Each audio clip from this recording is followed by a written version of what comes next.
Welcome to the Best Ever You Show with your host, Elizabeth Hamilton-Guarino, best-selling author, master life coach, and founder of the Best Ever You Network. Celebrating over 15 years and millions of downloads, this show is your destination for real conversations, real stories, and real change. Get ready to be inspired, empowered, and elevated. This is your moment. Let's go. Hi, everyone, and welcome to the Best Ever You Show. I'm Elizabeth Hamilton-Guarino. And I am Dr. Katie Eastman. Today, we are diving into something that is on a lot of people's minds right now. Where is peace? But we're not talking about the kind of peace that's external, that is the absence of war or turmoil, but we're talking about in our own lives, our everyday life. And peace is something we can't avoid. We need to find it and we need to practice it. Because the truth is, a world that often feels like this, fast and overwhelming and demanding, well, peace isn't passive. It's something we have to make a choice about every single day. And that is a courageous. Yeah, it sure is. And if this topic resonates with you, you can always find more about our work and our conversations, of course, at besteveryou.com, including resources around the Peace Guidebook, which that brings us to our guest today, Ken D. Foster, who understands peace deeply. We're really proud and honored to have him with us. He's a thought leader, speaker, and a guide in personal transformation, and really known for helping people move from chaos into clarity and from like overwhelm into alignment. And I want to mention just a few more things, Katie, if I can. Sure. And Ken, chime in. Hi, how are you? Welcome. Thanks for being here. You have a beautiful, beautiful show called Voices of Courage show, and it's syndicated on TV, podcast, radio, and I think it's broadcast in 185 countries or even more now, Ken. Yeah, even more. Yeah. Well, I'm excited to be here with both of you today, and it's a subject that right now in our world, with the wars going on and new wars being started, it seems like every day, that how do we maintain peace in a world that's filled with chaos? And I think it's a really good subject. I'm happy to discuss that today with everybody. Yeah, we'd love that. And for those of you listening and watching, you can learn more about Ken at kendfoster.com, voicesofcourage.us, and couragetochange.us. So, Katie, do you want to talk a little bit about his books too? And then we'll get into we got Sure. questions fired up for you, Ken. So get ready. Oh, sure. yeah. Okay. Well, Ken is the author of The Courage to Change Everything, Daily Strategies and Essential Wisdom to Awaken Your Inner Genius. So today we're talking about what it really means to create peace in your life and how to move from chaos to coherence and how small intentional shifts can change everything. So Ken, thank you for being here and welcome to the show. Thank you so much. And by the way, congratulations on your new book, getting that into the world. I'm so happy for both of you. I know what it takes to get a book in the world. So it's a big deal. So congratulations. It's such an honor and so fun. And thank you. And we both are getting our copies this week. So it's really been fantastic. That's awesome. We love being able to call you and say, we need help. Yes, So it's been really wonderful. Amazing resource. So we're so grateful to have you on so many levels. So let's go right into peace, Ken, because when people hear the word peace, many people think, calm and quiet or an escape or someplace they really want to be but aren't. But you say it's not passive. But what does active peace actually look like and feel like in real life? Boy, that's a big question. And it's a question that a lot of us have no sense of peace right now. There's just a lot going on. And I know that out there. And I'm sure that the audience that's tuning in right now is tuning in for the reason that, I'd like to have a little more peace. And peace is truly, it's our natural state. It's a natural state of our soul. And if you're thinking, well, how do I find that natural state? Well, it's actually all around us and within us. And peace can be had in any moment. But sometimes, I'm going to say this, sometimes the mind takes hold of ourselves. And I know this has happened to me, you, and everybody on the planet. And we start to kind of spin down from our peace. We start to get anxious or stressed out or worried or concerned. And all of a sudden that turns into emotion. And now we've got this emotion that we're dealing with in our physical being. And it's sometimes difficult to shift that back into a sense of peace. But quite frankly, I've learned over the years that we can shift our consciousness back into peace very quickly by just sitting down for a moment and getting still. And for me, it's usually taking 3 or 4 deep breaths in and tensing my body and double exhaling out and doing that, and then closing my eyes, raising my eyes to the spiritual eye, and just feeling a sense of peace within myself. It's always there, but peace is interesting. It's kind of like a muscle, isn't it? If we don't revisit peace, right, on a consistent basis, then we're subject to being in our heads consistently. And all of us, they tell us they got 60 to 100,000 thoughts blowing through your mind all the time, every day, right? Depending, I guess, on how brilliant you are, maybe you have 200,000 thoughts a day. I don't know. But listen, those thoughts are either directing us to a sense of peace or a sense of clarity or a sense of chaos, right? So personally, I like to stay on the side of peace because when I'm in peace, I get clarity. Does that make sense? It does. And one of the things that we say in the Peace Guidebook is we talk about a peaceful pause. Yeah. And that's really what you're talking about, is taking that reflective time. And that's important because it takes resetting our brains to start new thoughts. And we emphasize that people don't stop long enough to ask themselves, how can I be more peaceful? Yeah. So from a mind-body perspective, what do you think's happening internally when someone feels overwhelmed, which is what a lot of people are feeling right now? And Well, I think how does that shift? yeah, we can ask anybody that's listening right now. How do you feel when you're not at peace? Are you feeling stressed out? Are you feeling overwhelmed? Are you feeling? There are states of feeling, and we, if we're in that place, what I found, I'll just mention this. You said the pause in the book. We got to learn how to pause, Yeah. not just once or twice a day. Not like I meditate every morning and every evening. I've been doing that for 30 plus years. And that's because I've learned stillness is truly the price of greatness, right? As we tune into our own stillness, what happens, I can say in a metaphysical level, what happens on a metaphysical level as we tune into a super conscious state, which is it's called the universal mind, collective consciousness, the mind of God. There's a lot of names for this, but stillness is how we tune into that. And when we tune into that, what we get are downloads of whatever we're focusing on. We get insight, we get intuition, I guess is what we would call it, into what it is we need to do next. And so if we're asking ourselves, well, how do I get to a state of peace, of true peace in my life? I'll tell you a story before I go. There's a man, you probably heard of him. His name is, maybe not, Lester Levinson. You ever heard of Lester Levinson? No, I Anybody? haven't. Okay, Lester was a real estate developer in New York. And Lester was very wealthy, doing really great. But he landed in the hospital and the doctors gave him 30 days to live. And he thought to himself, well, if I'm going to live for another 30 days, I want to be happy. I just want to be happy. How do I get happy? I'm not happy. I'm overwhelmed. I'm pissed off. I'm not stressed out. The doctors are doing all that. How do I get there? And he got still in that hospital bed and he got a download. And the download was, you need to ask yourself, Lester, 3 questions. Number 1, think about something that you didn't like in your life, Lester, and then ask, could I let it go? The second question was, would I let it go? And the third question was, when? Could I let it go? Would I let it go? And when?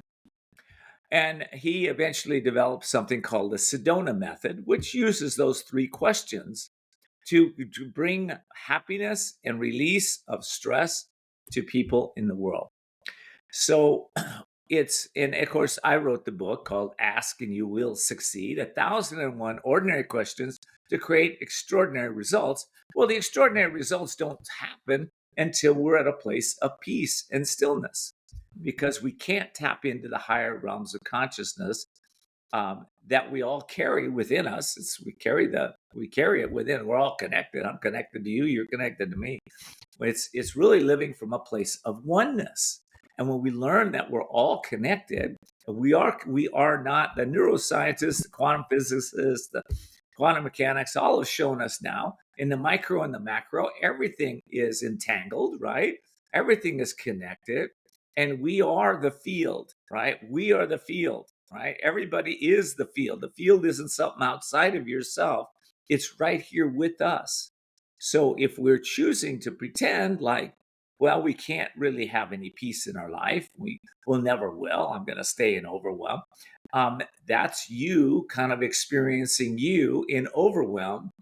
And if you want to experiencing you, the presence of the divine soul within you in peace, then you have to set your intention to get back to that place on a consistent basis, and you will. We all can. It's amazing. It's all an inside job. Yes. I know Katie and I really like to reach, everyday people, and even the newbies, beginners to this process, and even people who think, you hear a lot of people say, peace is for somebody else. It's for the government to figure out, or your circumstances are better than mine, whatever it is, but they don't feel like peace is readily accessible. Well, breath is the bridge to calmness. Breath, your breath. It's that simple. So it's if you're if you're someone that really wants to experience peace, um, as we suggested, a pause would be good, or that place where you just take a breath in, tense your body up, and double exhale out. Start to get tuned with your breath. Here's the key to breath: the faster, the more thoughts you have, the quicker you're breathing. And when you can start to still your mind, you can still your breath. In fact, with advanced yoga techniques, you can go into a place of breathlessness. And I think, even though if you're just starting out on this path and you're wondering, I just want to have some peace in my life, this is a good thing for you, just to learn how to just get still with yourself, go out in nature, go out, sit by the ocean, go into the forest, somewhere where you feel a sense of peace, and make that a consistent effort. And I'd like to say something for the ones that really want to take it to the next level. I'd encourage you to create a 7-day peace challenge for yourself. 7 days. And I encourage you to notice what brings you peace and what brings you anxiety.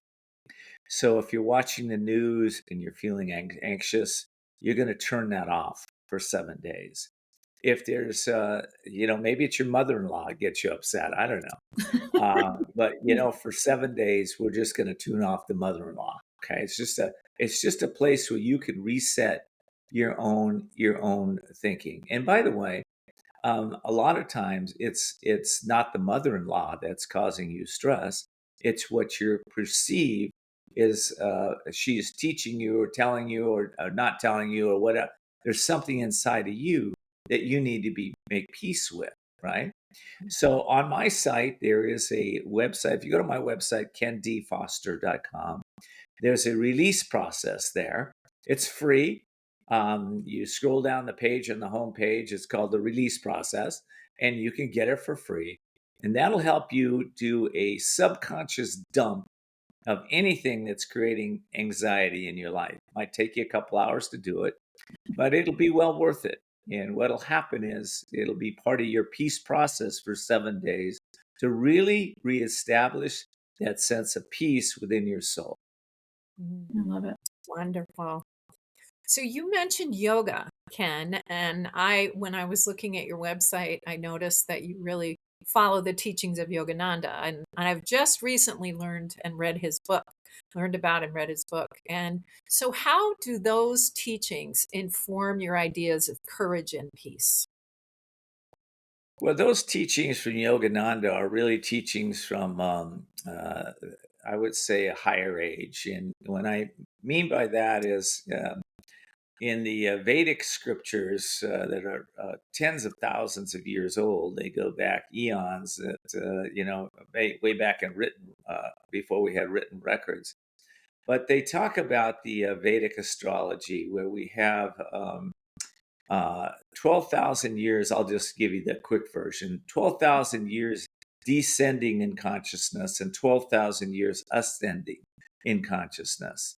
And right now, we just came out of it, 1800 and something, 56 or so, 1860. Anyway, 58, I think it was. We came out of what was known as the Kali Yuga, which is a very dark age. And we're now in Dwapara Yuga, and we're about at 6 o'clock on the clock, right? So we're just starting back up in the higher realms of consciousness. And of course, in the in the dark ages, man is only in material. All he can see is taste, touch, feel is in the material age, right? We're now in the atomic age, where electricity came in. People start to understand energy. They understand about energy healing and that type of thing.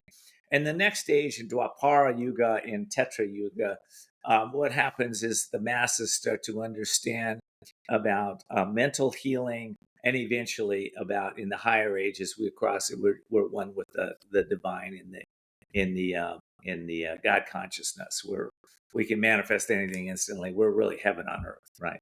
So we're in the lower age, and so Yogananda came to teach and bring the higher teachings in. And no matter what age we come into, Jesus was in the Kali Yuga, but he brought, the example of the Sattva Yuga. Okay, he brought the example of who we are and where we can go. Right.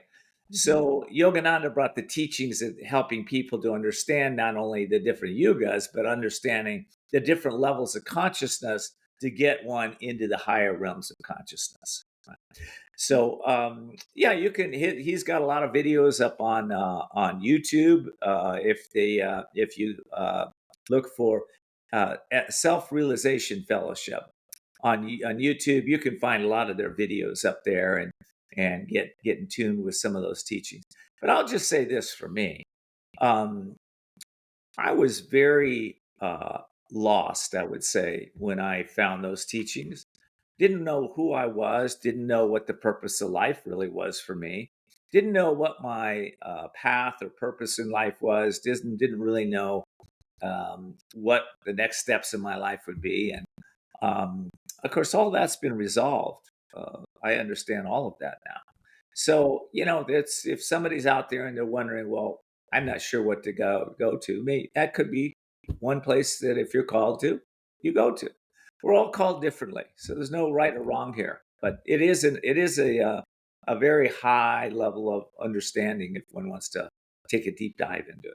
Yeah, I was going to ask, where would people start right there? Just head to YouTube, or is there a website, or can they Yeah, just they can go call to you? Or self-realization. They can go to srf.org. okay, SRF, Self-Realization Fellowship, srf.org.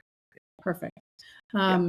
Yeah. Yeah, And by the way, they have lessons that they have lessons that they have an app and lessons you get every week, and you can read the lessons and learn how to meditate, learn how to go deep in super consciousness. so Okay. can you go back to that moment, because I think a lot of people can relate to it, that moment of just complete self confusion, where you don't know where you're turning next, or what you're doing, or why you're here, what your purpose is, what your passions are, any of it. Can you take us back to that moment, or moments for you personally, so that we can know what your journey's been like? Oh yeah, sure. Yeah. Yeah, I had gone through a divorce. I was living in Encinitas at the time. I was living in a one-bedroom place. I'm living with two people that are alcoholics, and I had given that up. And I'm meditating. I've learned to meditate. I'm learning to be calm and be still. And I'm in a place where I'm deeply, deeply sad and deeply stressed out, because I feel my life is over at the time. And I remember going to a friend of mine, and I just he hugged me, and he just And I just cried. I just letting everything out because I didn't know anything. I thought everything was over. And in that moment, I don't know, maybe a week or two later, friend called me on the phone and he said, "Oh, and I know I was also I was employed at the La Jolla Playhouse making cold calls for in the night in the evening to try to sign up people for membership at the for the seasons." And I remember in that moment, I was there and I'm thinking to myself, there's got to be more for me than uh, making cold calls at night and living in this one bedroom apartment and just feeling lost. And so I prayed about it. I had faith about it. There was something about me that knew that, I was going to find my way out. And a friend of mine called and he said, "Hey, Ken, this guy, Tony Robbins is hiring." And I said, and by the way, I had started coaching by then. I'd been a coach, but I was dead broke, right? After a year of coaching, of life coaching people. So I was like, what would Tony Robbins want with a guy that's making cold calls at night? He's a broke coach. He doesn't know where he's going, doesn't have his path, doesn't know it. And I thought I couldn't, for the life of me, think why this guy would want to hire me. And but my friend believed in me, and he said, "No, listen, you're the best person for that job." So something lit inside of me, and what happened was this fire came flowing through me, and I thought to myself, "Well, I'm going to do what I haven't done in years. I'm going to play 100% full out. I don't care what it takes. I'm going to get this job at Tony Robbins, and I'm going to write the most amazing resume and the most compelling letter I've ever written in my life. I'm going to be vulnerable. I'm just going to do it." And I did. And long story short, I beat out, they told me 500 applicants to get the job, right? Awesome. And so in that moment, everything changed. And now I'm leading, one of his managers, and I've ended up traveling with him around the world. And it's like, okay, that was already there. What shifted? The only thing that shifted was my belief in myself, my conviction, and my faith. That was it. That's the only thing that shifted. And I went, it's there. I'm going to bring it out. I'm going to do whatever it takes. And when I got it, I got it. I've lived my life from that, right? Yeah. So it's in all of us, it's there. But we have to stop pretending like we're a victim, that it's not there, that because of life circumstances, we're done, we're over. That's all made up. So if we're going to make up something, you might as well make up something really good Good. about yourself. Katie, I have one more follow-up question. Yeah, I love that. So if you're going to make up something, make it good. We always ask about, the kindergarten in you. Tell us about kindergarten, Ken. Who were you in kindergarten? And how does it relate to any of that, if it does? Or preschool, if you prefer. Yeah. I'm in kindergarten. I'm sitting in a sandbox and I'm playing in the sand and it's warm and I'm feeling the sand and I'm thinking to myself, I'd like to have a lot of friends. I'd like to have some friends around me because I didn't have friends at that time. And then I remember in kindergarten, I didn't know how that was going to happen. But then my dad at the time, he was a police officer. And so he came and talked to the kindergarten class and he was an influencer, right? So now everybody wanted to know me in kindergarten, right? Because my dad was there, they wanted to know me. So I was popular. I probably never forgot that. In fact, you guys are working with Steve Farrell, and a few years back, I co-produced the Global Oneness Summit with Adam Hall, and we broke all kinds of records for Steve because how we did it was the same thing I did in kindergarten, right? We got influencers to come into the summit that really made a difference. Like they influenced, everybody wanted to see those influencers, right?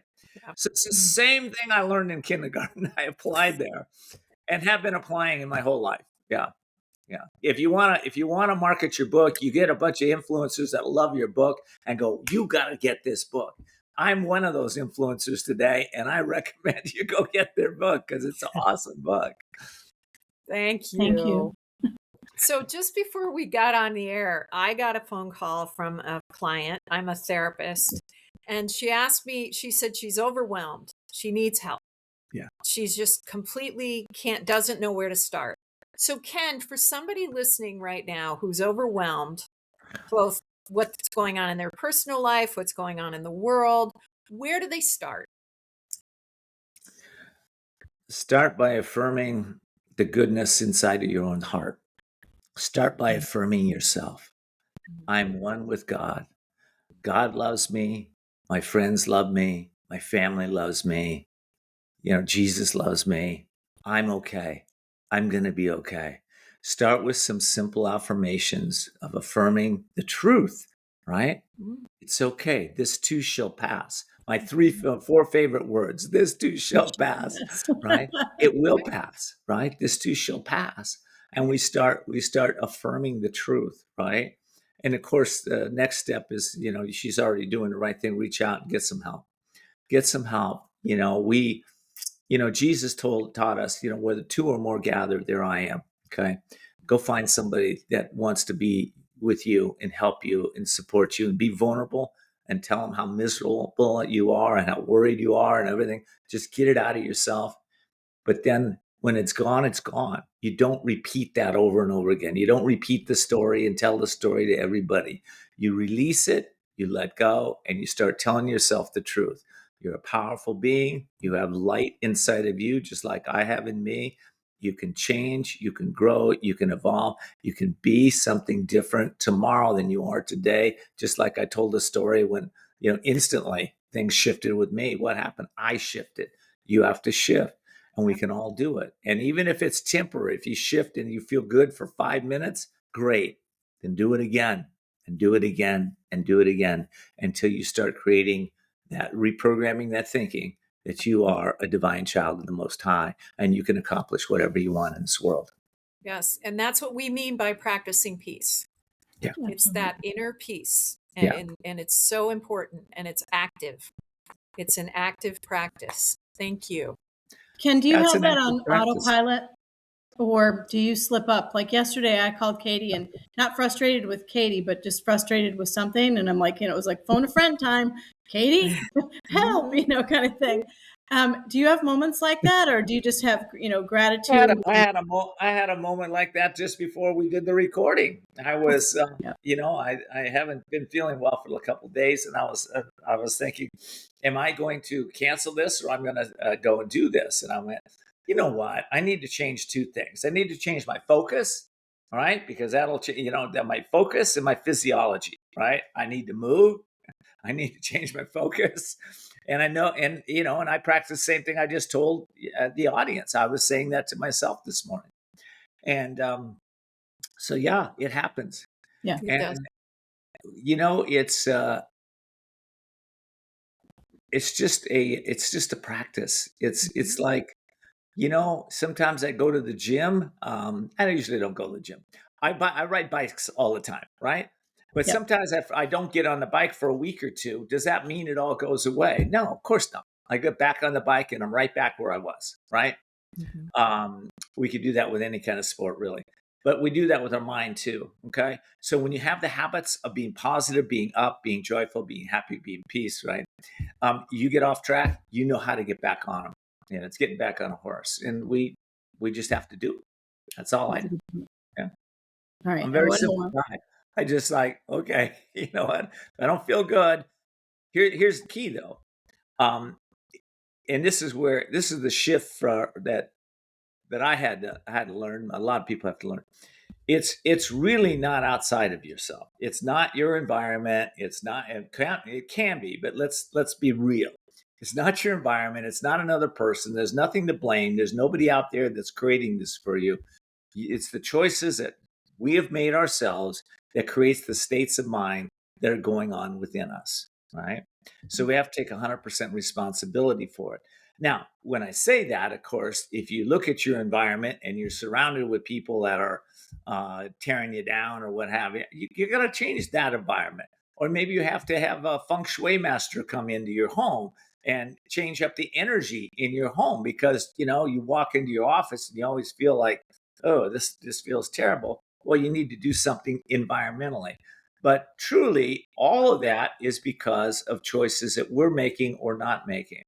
And for me, there's a practice that I teach all my clients, and yeah, heck, this practice is used in the military and in the Blue Angels. Friend of mine uses this practice every time they do for a flight. It's very simple. At the end of the day, we just ask what worked, what didn't work, and what we can do tomorrow to improve. That's it. Real simple. What worked, what didn't work, what can I do tomorrow to improve? Now, those are great questions, but if we don't apply them, and same old, same old. Mhm. But if we do apply that, imagine 365 days from now, you've changed 300 or improved 365 different things in your life. Your life can't be the same. It'll be much better. Right. You're on, Katie. Okay. So you talk a lot about alignment. Yeah. And what do you mean by alignment? Because I use the language all the time, but a lot of people don't know what it means. Alignment is aligning with our higher self, with our soul, with I would just call it nature, right? Mhm. Aligning with nature. Mhm. So you ever walked into a forest and all of a sudden something happens and you just feel yourself expand, you feel yourself just connected to everything. There's something there. And that's the alignment we're talking about. You're just completely aligned with your nature. Alignment is, I think it comes from an understanding. So I guess the teaching is that we've touched on it. We really are one. It's a teaching of oneness. I've been working with Dr. Irvin Laszlo for the last couple of years. He's been nominated for the Nobel Prize twice. He's worked in the United Nations for years, and his whole mission is around peace, right? Mhm. And he's written 106 books. And Wow. he, after Wow. all of that, Irvin and I have been putting out his uh, Upshift Conversations for the last couple of years. The conversations are interviewing individuals about oneness, about living from a place of oneness. What does that really mean? And oneness is a place where we become coherent. Our energy, our frequency, our vibration aligns with the soul within ourselves, with each other, and with nature. So it's kind of an intellectual concept, but it's also a feeling. The feeling is what I gave you when you walk into nature or you sit to meditate for 10 minutes and all of a sudden you just feel this alignment with yourself, with your soul, with everything. And it's a place where deep peace comes from. And in fact, in my meditation process, I know that I've touched the face of God or the presence of God when I feel peace. That's the first sign is peace. And that peace is really the coherence of alignment that we can all carry. The key is we can all do this in meditation, we can all do this in nature, but the key is how do we keep it going? Okay? Right. That's the key. Yep. All right? Yeah. So when I first started this, I could keep it going for, I don't know, 5 minutes, 10 minutes, maybe. And then, I'd go about my day and I'd get chaotic and overwhelmed and everything. And I'd go back and meditate in the evening and oh yeah, good. I got another 10 minutes of it. But eventually, as we practice peace, as we practice what's in your book, as we practice what we're talking about here on a consistent basis, it expands. So instead of 10 minutes, it's 15 or 20. Or now you've got a half a day, or now you got a whole day of peace, or now you have 7 days of peace, or 20 days of peace. And it's exponential. And the reason for that is because we are realigning ourselves with this higher soul, this presence that's within all of us, God within us, right? So, I remember when I first decided to quit alcohol, and I met this guy. His name was Covey, and Covey, he told me, he says, Ken, you don't know this now, but you will. He says, we pray from God to God. And I went, from God to God. That drove me crazy for years. I couldn't Oh, couldn't I love figure that that. out, right? Wow. From God to God. And of course, we all get it now. Today it's, yeah, that's right. That's right. That's what we're doing.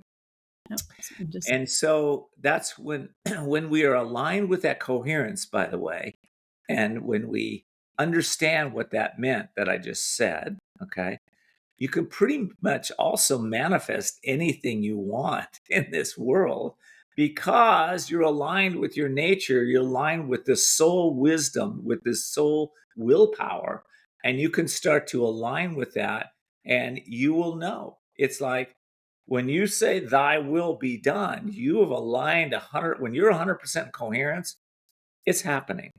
It's happening.